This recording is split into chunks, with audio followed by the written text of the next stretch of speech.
Et salut! J'espère que vous allez bien, je vous retrouve aujourd'hui pour un book tag. Oui, parce que ça faisait longtemps que je vous avais pas fait de book tag et j'avais très envie d'en faire un.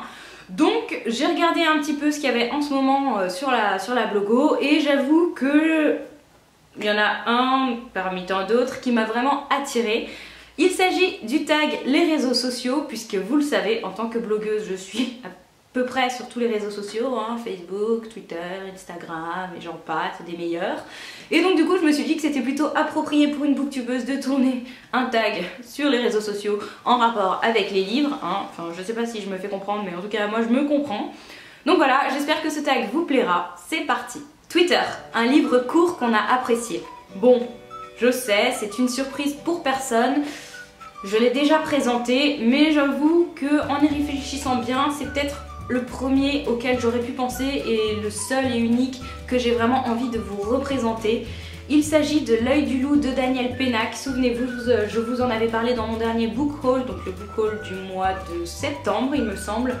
On peut pas faire plus court, hein, et on peut pas faire mieux niveau appréciation de Bulldog, parce que vraiment ça a été un énorme coup de cœur, il a marqué mon enfance.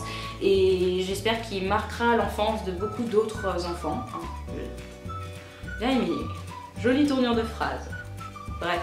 Donc, L'œil du loup de Daniel Pennac, c'est un livre vraiment très court. Très court, qui doit faire à peu près même pas une centaine de pages. Ouais, voilà. 93 pages. Oh, mon dieu. Torché en 1 heure. Mais bon, à l'époque, ça m'a pris du temps, je l'admets, je l'avoue. Et c'est un livre tellement splendide, merveilleux, avec une intrigue tellement touchante, des personnages touchants, une morale à tomber. Bref, vraiment, dans un si petit livre, faire quelque chose d'aussi beau, chapeau bas, parce que j'aurais pas pu vous montrer un autre livre court qui aurait pu me plaire. Voilà. Là, je pouvais pas faire autrement que de vous le représenter. Et vraiment, je me répète, mais si vous avez des enfants, ou même vous, qu'importe votre âge, si vous aimez lire, si vous aimez les histoires, les belles histoires, je vous le recommande. C'est un livre universel et qui devrait être lu par tout le monde, vraiment, je pense.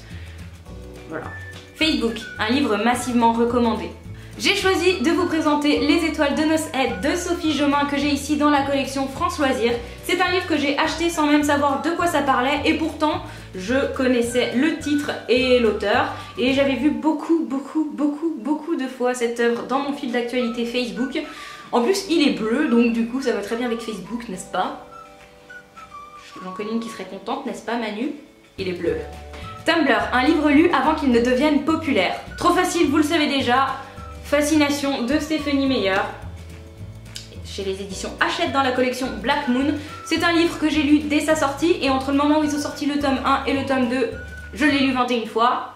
Ça c'est bon, on me l'a assez répété, genre oh, tu l'as lu 21 fois mais comment t'as fait? Ouais bah ouais, j'ai lu 21 fois. Donc voilà, il n'était pas du tout connu à l'époque, vous vous en doutez. Et je voyais pas autre chose à présenter, je suis désolée de toujours présenter les mêmes livres. MySpace, un livre dont on n'arrive pas à se souvenir si on l'a apprécié.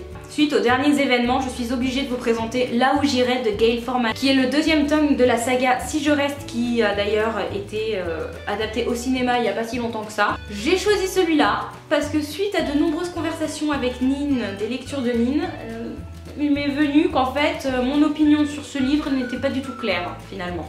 Je pensais ne pas l'avoir aimé du tout. Et puis finalement, elle m'a fait remarquer que j'avais mis une très bonne note sur Livre Addict à l'époque où je l'avais lu. Donc du coup, bah la build-up elle sait toujours pas, elle sait pas. Et puis je dois avouer que j'ai vu le film il y a pas très longtemps et je pense que ça joue vachement sur mon doute quant à ce livre. Je sais pas si c'est parce que j'ai vu le film récemment et que je l'ai plus ou moins apprécié, que je ne sais plus si je l'ai apprécié ou pas, ou si c'est de la faute à Nine. On n'a qu'à dire que c'est la faute à Nine, c'est toujours la faute à Nine. Donc voilà, Là où j'irai de Gail Forman, que du coup je devrais relire pour savoir si vraiment je l'ai apprécié ou pas. Merci Nine, comme si j'avais que ça à faire. Instagram, une belle couverture.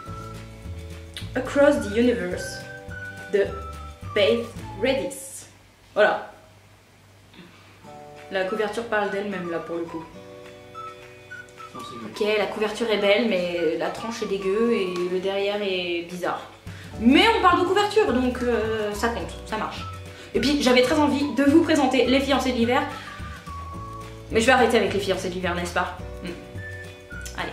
YouTube, un livre qu'on aimerait voir adapté. Je ne pense pas vous en avoir déjà parlé, mais j'aimerais vraiment voir adapté au cinéma le livre de Maxime Chatham, Autre Monde, l'Alliance des Trois, que j'ai eu l'occasion de lire cet été. Il est passé totalement dans les abysses, là je suis en train de me dire j'en ai absolument pas parlé.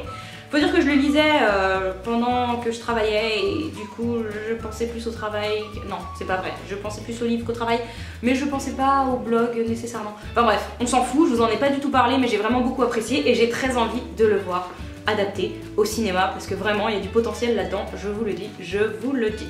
Goodreads, un livre qu'on aura de cesse de recommander. Je viens de dire que je voulais plus en parler, mais en fait, je ne peux pas faire autrement, vous comprenez? Je n'aurai de cesse de le recommander et voilà, ça correspondait juste parfaitement à la question. Surprise pour personne, j'imagine. Si vous n'avez pas lu Les Fiancés de l'hiver, read it! Les Fiancés de l'hiver de Christelle Dapau, qu'il faut absolument lire. Vraiment, toutes les personnes qui le lisent, qui l'ont lu, à part Manu, mais Manu c'est une exception, je ne me rappelle pas avoir eu des retours négatifs sur cette œuvre. Et du coup, je vois pas pourquoi je m'arrêterais. Il faut le lire, vraiment. Vraiment. Voilà. Lisez Les Fiancés d'hiver. Bonsoir, il faut lire ceci. C'est bon pour le moral. Très bon pour le moral. Ouais, vous avez vu, c'est Pedrita. Et Pedrita, il arrive au milieu du tournage, alors il vient s'ajuster. Je vais prendre l'apéro. Rien à boire. Cool. On va se dépêcher alors.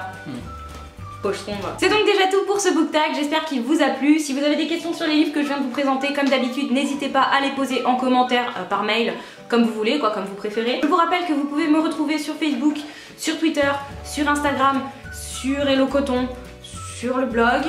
Sur le blog, ouais, on peut me retrouver sur le blog, effectivement. Sinon, si vous avez envie de reprendre ce tag, n'hésitez pas.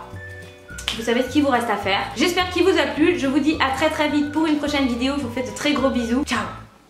Et salut! On se retrouve aujourd'hui pour un nouvel update lecture. Aujourd'hui, je vais vous parler de La femme au carnet rouge d'Antoine Lorrain. Je poursuis ensuite avec un livre qui a beaucoup fait de bruit sur la blogo au moment de sa sortie. Il s'agit d'Eleanor and Park de Rainbow Rowell. Et enfin, je terminerai cette update lecture avec La mer infinie, le deuxième tome, le deuxième volume de La cinquième vague de Rick Yancey,